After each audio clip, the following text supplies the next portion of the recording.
Selamat datang di kisah-kisah kriminal.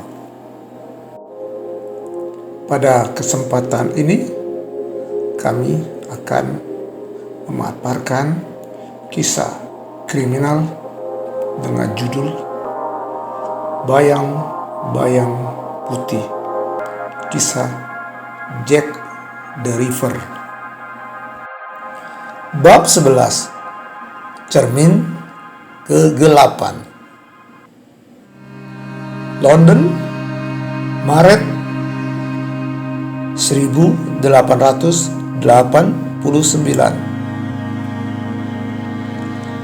Kabut menggantung tebal seperti jaring laba-laba raksasa yang melingkupi kota. Whitechapel masih setia dengan baunya, tembakau murahan, besi tua, dan darah lama yang tak pernah benar-benar mengering dari tanah. Inspektur Aberline berdiri di loteng sebuah rumah petak tua. Di depannya, seorang wanita muda terkulai dengan leher mengangah. Korban terbaru yang ditemukan semalam. Tidak ada darah, hanya goresan presisi yang lebih menyerupai pembedahan daripada pembunuhan. Godley, pucat dan gugup, membalikkan wajah. Freddy, ini bukan Jack yang dulu. Ini lebih buruk. Aberline menatap luka bersih yang melintang di dada wanita itu. Ini seperti dokter yang sedang mengirim pesan kepada dokter lain. Gedung arsip Scotland Yard, ruang bawah tanah. Aberline menelusuri berkas-berkas lama. Kembali ke laporan pertama kasus-kasus mutilasi perempuan di Lambeth. Bahkan sebelum Mary Ann Nichols terbunuh. Di sana ia menemukan nama samar E.G. Dalam satu berkas tertutup segel medis, ia membaca, Edward Gould, pasien eksperimental, diagnosa gangguan disosiatif berat, namun dengan kecerdasan superior dalam anatomi manusia.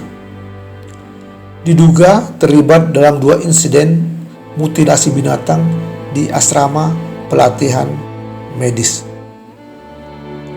Tertulis juga dipindahkan ke fasilitas privat sponsor Sir William Gould. Aberline membatin, anak dari jagal kerajaan, dilatih lalu dibiarkan berkeliaran sebagai eksperimen hidup. Lorong tua S.N. Seorang wanita tua, mantan bidan, dipanggil ke kantor polisi untuk memberikan kesaksian tentang seorang pria aneh yang pernah tinggal di rumah sewaannya. Ia tidak pernah tidur. Setiap malam aku dengar bunyi goresan di meja kayu.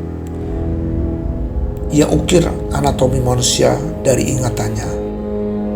Sekali waktu, ia beri aku boneka kayu dengan isi perut yang bisa dibuka. Katanya itu latihan. Aberline bergidik. Apa namanya? Dia tak pernah bilang, tapi dia selalu tanda tangani surat dengan huruf E dan lambang pisau kecil. Satu malam, Aberline sendirian di rumah. Aberline menerima paket tanpa nama. Di dalamnya sebuah cermin tua yang dibungkus kain beludu hitam. Terlampir sepucuk surat dengan tinta merah. Lihatlah di dalam cermin. Di sanalah bayanganku tinggal. Kau bukan pengejarku, Fred. Kau adalah bagian dari kisah ini. Saat ia menatap ke dalam cermin, Seberkas pantulan samar muncul. Wajah pucat mengenakan mantel gelap berdiri di belakangnya, lalu senyap begitu ia menoleh. White couple di bawah pabrik tua. Dengan bantuan Godley, Aberline melacak satu bangunan tua bekas laboratorium pribadi keluarga Gould. Mereka memasuki ruang bawah tanah berisi meja operasi, rak-rak berisi organ dalam toples, dan sketsa manusia terbuka lebar seperti buku pelajaran neraka. Di dinding tergantung potret Sir William Gould. Di bawahnya sebuah tulisan tercoret dengan kapur. Ayah memberiku ilmu, kota memberiku tubuh. Di ruang terakhir tergantung sketsa korban terakhir dengan nama Mary Jean Kelly, bagian terakhir. Aberline menggertakkan giginya. Dia sudah menandai korbannya sebelum pembunuhan itu terjadi. Aberline duduk di kamarnya, menatap peta kota dengan benang merah yang menjalin garis seperti pola aneh, seperti simbol, bukan jalur pelarian. Godley masuk tergopoh-gopoh. "Freddy, kau harus lihat ini. Seseorang mengirim surat lagi ke kantor. Dan bukan cuma satu. Mereka dikirim ke 5 surat kabar berbeda pada hari yang sama."